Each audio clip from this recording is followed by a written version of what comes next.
ഈ നോമ്പിൻ്റെ 5-ാമത്തെ ദിവസത്തിലേക്ക് നാം പ്രവേശിക്കുകയാണ്. ഇന്നത്തെ നമ്മുടെ ചിന്താവിഷയം ഊഷ്മള ബന്ധത്തിലേക്കുള്ള വിളി എന്നുള്ളതാണ്. നോമ്പുകാലം തിരിഞ്ഞു നോട്ടത്തിൻ്റെയും അനുതാപത്തിൻ്റെയും മടങ്ങിവരവിൻ്റെയും രൂപാന്തരത്തിൻ്റെയും ചേർത്ത് നിർത്തലിൻ്റെയും തിരഞ്ഞെടുപ്പിൻ്റെയും സമയമാണ്. ഒരിക്കൽ ഒരാൾ മദർ തെരേസയോട് ചോദിച്ചു, മദർ, ഈ ലോകത്തിൽ എന്താണ് ചെയ്യുന്നത്?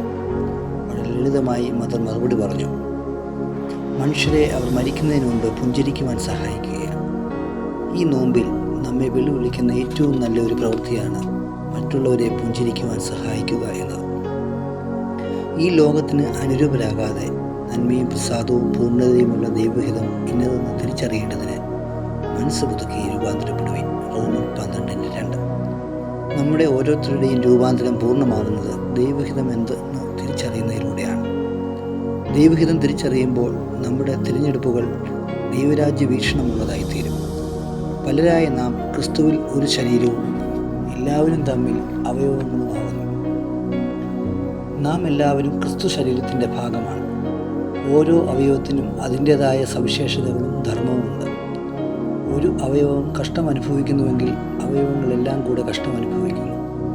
ഒരു അവയവത്തിന് മാനം വന്നാൽ അവയവങ്ങളെല്ലാം സന്തോഷിക്കുന്നു. പരസ്പര പങ്കാളിത്തത്തിലൂടെയും ഉൾക്കൊള്ളുന്നതിലൂടെയും പങ്കുവയ്ക്കുന്നതിലൂടെയും ഐക്യത്തിൻ്റെയും സഹവർത്തത്തിൻ്റെയും അനുരഞ്ജനത്തിൻ്റെയും അനുഭവം നാം ആസ്വദിക്കണം. നാം ക്രിസ്തുവിൻ്റെ ശരീരമാണെന്ന് പറയുമ്പോൾ ക്രിസ്തു ശരീരം മുറിവേറ്റതാണെന്ന് നാം വിസ്മരിക്കരുത്. നീതിക്ക് വേണ്ടി മുറിവേറ്റ ശരീരം, നിലപാടുകളിൽ അടിയുറച്ചു നിന്നതിൻ്റെ പേരിൽ മുറിവേറ്റ ശരീരം, സത്യത്തിനു വേണ്ടി മുറിവേറ്റ ശരീരം. ക്രിസ്തു ശരീരത്തിൻ്റെ ഭാഗമായ നാം അപ്രകാരം മുറിവേൽക്കുവാനും മുറിവേറ്റവരുടെ കൂടെ നിൽപ്പാനും തയ്യാറാകണം. ഓരോ രൂപാന്തരവും നമ്മെ നയിക്കേണ്ടത് ഈ വെളിച്ചത്തേക്കിനാകണം. വ്യത്യസ്ത അവയവങ്ങൾക്ക് വ്യത്യസ്ത ധർമ്മമാണുള്ളത്. അതുപോലെ ക്രിസ്തു ശരീരമാകുന്ന സഭയിലെ എല്ലാവർക്കും ദൈവം ഓരോ വരങ്ങൾ നൽകിയിട്ടുണ്ട്. ഒരു വരവും നൽകാതെ ദൈവം ആരെയും സൃഷ്ടിച്ചിട്ടില്ല.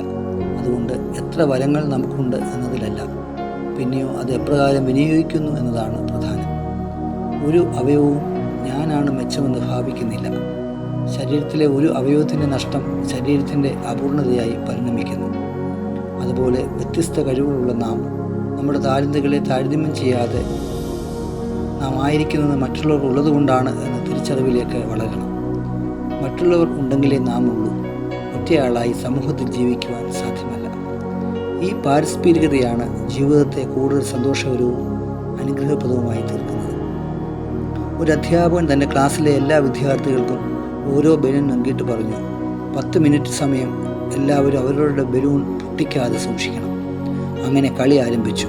എന്നാൽ 10 മിനിറ്റിന് മുമ്പ് തന്നെ ആരുടെയും കയ്യിൽ ബലൂൺ ഇല്ലാതെയായി. എല്ലാവരുടെയും കയ്യിൽ പൊട്ടിയ ബലൂൺ മാത്രം. അധ്യാപകൻ കുറച്ചു നേരം അവരെ ദയനീയമായിട്ട് നോക്കിയിട്ട് പറഞ്ഞു, നിങ്ങളുടെ ബലൂൺ പൊട്ടാതെ സൂക്ഷിക്കുവാൻ മാത്രമാണ് ആവശ്യപ്പെട്ടത്. മറ്റുള്ളവരുടെ ബലൂൺ പൊട്ടിക്കുവാൻ ആരാണ് ആവശ്യപ്പെട്ടത്? അപ്പോഴാണ് കുട്ടികൾ തിരിച്ചറിയുന്നത്, ചിലപ്പോഴെങ്കിലും നമുക്ക് തോന്നാറുണ്ട് നമ്മുടെ നിലനിൽപ്പിന് അപരൻ്റെ സാന്നിധ്യം, അപരൻ്റെ വിജയം ഒരു ഭീഷണിയാണെന്ന്. ഊഷ്മളമായ ബന്ധത്തിൻ്റെയും അടിത്തറ നിർവ്യാജ്യ സ്നേഹമാണ്, കരുതലാണ്, പങ്കിടിലും കൈത്താങ്ങലുമാണ്. ആർക്കും ഒരിക്കലും തനിയെ ഈ ലോകത്തിൽ ജീവിതം വിജയകരമായി പൂർത്തീകരിക്കുവാൻ സാധ്യമല്ല. നാം ആയിരിക്കുന്നത് മറ്റുള്ളവർ ഉള്ളതുകൊണ്ടാണ്.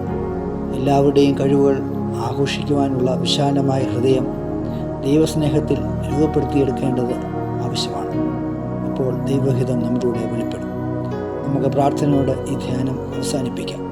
കർത്താവേ, ദൈവഹിതം തിരിച്ചറിഞ്ഞ് ഞങ്ങളുടെ വരങ്ങളെ മറ്റുള്ളവരുടെ നന്മയ്ക്കായി പ്രയോജനപ്പെടുത്തുവാൻ ഞങ്ങളെ സഹായിക്കണമേ. ആമേൻ.